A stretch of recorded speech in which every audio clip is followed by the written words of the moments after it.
네, 오늘은 산소의 성질에 대해서 알아보는 두 번째 시간입니다. 4번 산소의 성질에 대해서 알아보겠습니다.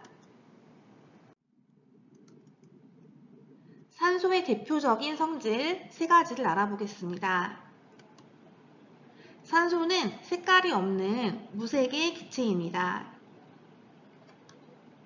또한 산소는 냄새도 없는 무취의 기체입니다.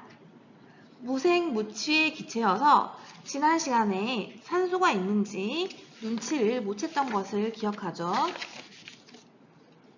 자, 그리고 또한 산소는 다른 물질이 타는 것을 도와줍니다. 그래서 꺼져가는 약불도 산소 같은 집기병에 넣으면 활활 타오르게 됩니다. 5번 산소의 두 얼굴에 대해서 알아보겠습니다. 먼저 영상을 통해서 산소의 두 얼굴을 알아보겠습니다. 산소가 이용되는 예를 찾아보아요. 자, 우리 주변에서 산소는 어떻게 이용되고 있을까요? 산소하면 숨, 호흡이 생각나죠? 산소는 호흡장치에 많이 이용이 되는데요. 자, 여기 첫 번째 사진을 보니까 응급환자가 누워있어요. 산소 호흡장치를 이렇게 하고 있는데요. 바로 이때 산소가 이용이 됩니다. 자, 그리고 화재 현장에 있는 소방관이나 물속에 있는 잠수부는 숨을 쉬기가 어렵잖아요. 그래서 이렇게 등에 압축 공기통을 메고 있는데 여기에도 산소가 이용되고 있죠. 그리고 일상생활에서도요, 산소는 이용되는데요. 뭔가 공기가 탁하다, 공부를 했는데 뭔가 좀 답답하다, 운동 후 숨이 찬다 할 때는 이런 산소캔을 이용합니다. 여기 마스크가 달려있어서요. 이렇게 입에 대고 이렇게 눌러주면 산소가 나와서 좀 상쾌한 기분이 드네요. 자, 이렇게 산소는요. 숨 쉬는 것을 돕기 위해서 이용이 되고 있어요. 자, 그리고요. 바로 산소의 성질은 다른 물질이 타는 것을 도와주는 역할을 했죠. 자, 그래서 그 성질을 이용한 예가 있는데요. 이렇게 양쪽을 태울 때 그리고 로켓을 발사할 때 로켓에 액체 연료를 태우는데 산소가 이용된다는 것. 그리고 또 있는데요. 우리 친구들 이런 장면 본 적 있나요? 뭔가 이렇게 큰 불꽃이 금속을 자르거나 붙이는 장면 본 적 있을 텐데요. 이 산소가요. 아세틸렌이라는 기체를 만나면 무려 3000도씨의 엄청나게 높은 불꽃을 만들어내요. 이 불꽃으로 금속을 자르거나 붙이는데요. 이것을 바로 우리가 용접이라고 하는 거죠. 이렇게 산소는 뭔가 이렇게 생명을 유지하는 이 호흡장치 또는 불꽃이 크게 이렇게 만드는데 뭔가 이렇게 기운을 북돋아주는 좋은 기체인 것 같은데요.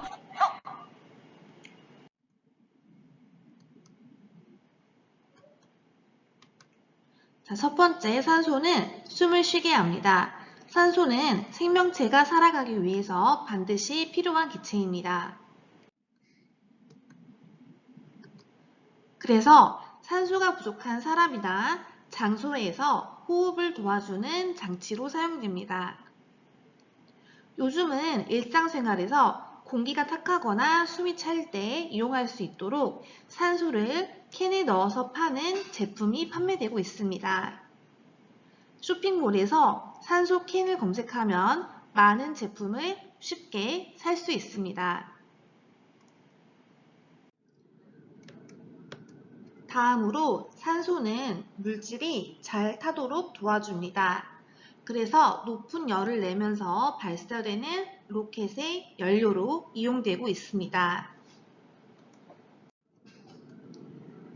산소는 상처를 소독해 주기도 합니다. 상처에 묽은 과산화수소를 바르면 산소가 생깁니다. 산소는 세균에 달라붙어서 세균을 죽여줍니다. 산소가 세균보다 힘이 셉니다. 산소는 세균에게는 경찰관 역할을 합니다.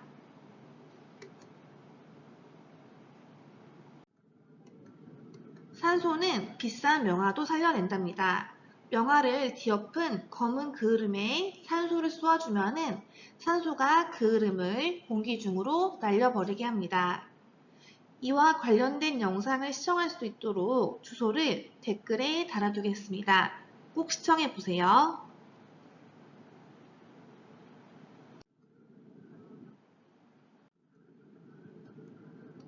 산소는 금속을 녹슬게도 합니다. 이것은 산소에 좋지 못한 면입니다.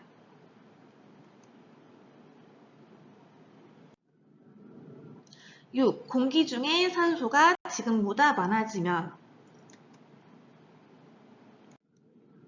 산소는 좋은 일을 많이 하는 기체이니까 공기 중에 산소가 더 많아지면은 더 좋아질 것 같습니다. 정말 그런지 한번 알아보겠습니다. 만약에 지구에 산소가 많아진다면 아마 길거리는 웽웽 소방차가 다니는 소리로 가득할 거예요. 불이 너무 쉽게 붙을 테니까요. 이불을 털 때도 조심! 먼지 주위에 조금만 충격이 가도 불이 붙으니까요. 바이올린 연주자들도 더 이상 연주를 할 수 없을지도 몰라요. 줄에 활이 닿을 때마다 작은 마찰력에도 불이 붙을 수 있으니까요. 안 돼! 산소가 너무 많아도 문제가 생기는군요. 자, 작은 불꽃도 이렇게 크게 다른 물질이 타는 걸 돕는 성질 때문에 크게 만들어버리니까 아마 화재가 엄청 자주 발생할 거예요. 자, 그리고 한 번 불이 나면 끄기 어려울지도 모르겠네요. 자, 그리고 또 어떤 문제가 생길까요? 우리 친구들 이렇게 금속이 녹슨 거 본 적도 있고 경험한 적도 있죠. 이 철이 물이나 공기의 표면에 닿으면 녹이 생기는데요. 바로 물이나 이 공기 중에 있는 산소가 이 철을, 금속을 녹슬게 하는 성질이 있기 때문이에요. 그래서 공기 중에 산소 농도가 너무 높으면요, 바로 금속이 너무나 쉽게 녹이 쓸 수도 있겠네요. 자, 그리고요, 한 번 숨 쉴 때 들이마시는 산소의 양이 많아지니까 숨을 쉬는 횟수가 줄어들지도 모르겠어요. 자, 우리 몸에 산소는 정말 꼭 중요하지만요, 너무 많아져도 이 몸에 무리가 생기는데요. 그래서 갓난아기 같은 경우는요, 이 적절한 산소 농도를 맞추지 못하고 이 농도를 너무 진하게 산소를 너무 많이 주면 글쎄 실명이 될 수도 있다고 합니다. 이 산소 정말 중요한 기체이기는 하지만 이렇게 피해를 주기도 하는 두 얼굴을 가지고 있었네요.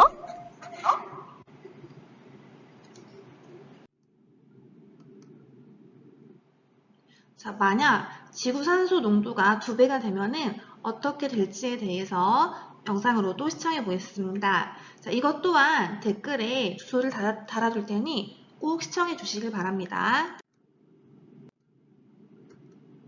자, 그러면은 공기 중에 산소가 지금보다 많아지면 어떻게 될지에 대해서 정리해 보겠습니다. 공기 중에 산소가 지금보다 많아지면은 화재가 자주 발생할 것입니다. 그리고 한번 발생한 불은 끄기 어려워질 것입니다. 자, 그리고 금속도 훨씬 쉽게 녹슬게 됩니다. 좋은 점은 한번 숨을 쉴 때 들이마시는 산소의 양이 많아져서 숨을 쉬는 횟수가 줄어들게 됩니다. 네, 좋은 점도 많지만 위험한 게 더 많아 보입니다. 지금이 딱 적당한 것 같습니다. 오늘 배운 내용을 짧게 정리해 보겠습니다. 산소는 과산화수소수와 이산화망가니즈를 사용해서 발생시킬 수 있습니다. 산소는 호흡작용을 돕고 불이 잘 타도록 돕습니다. 또한 상처를 소독하기도 합니다. 하지만 금속을 녹슬게 합니다. 오늘 배운 내용을 실험 관찰 24쪽에 정리해 보겠습니다. 1번 문제입니다. 기체 발생 장치에서 묽은 과산화수소수를 조금씩 흘려보내면서 가지 달린 삼각 플라스크 내부와 수조의 기역자 유리관 끝부분을 관찰해 써봅시다. 네, 가지 달린 삼각 플라스크의 내부에서는 거품이 발생합니다. 수조의 기역자 유리관 끝에서도 거품이 발생합니다. 이 거품은 산소였습니다. 2번 문제입니다. 산소의 성질을 써봅시다. 산소는 색깔이 없고 냄새도 없는 무색 무취의 기체입니다. 향불을 넣었을 때는 불꽃이 커졌습니다. 즉, 물질이 잘 타도록 도와주는 성질이 있습니다. 더 생각해 볼까요? 문제입니다. 공기 중에 산소의 양이 지금보다 더 많아지면 어떤 일이 생길까요? 여러분의 생각을 자유롭게 적어도 되고 선생님이 적은 내용을 따라서 정리해 주어도 됩니다. 선생님은 다음과 같이 3가지를 적어 보았습니다. 화재가 자주 발생하게 되고 금속이 쉽게 녹슬게 되는 나쁜 점과 숨을 쉬는 횟수가 줄어든다는 좋은 점을 적었습니다. 네, 오늘 숙제는 실험 관찰 24쪽을 정리하고 사진을 찍어서 과학 과제방에 올려주세요. 모두 수고하셨습니다.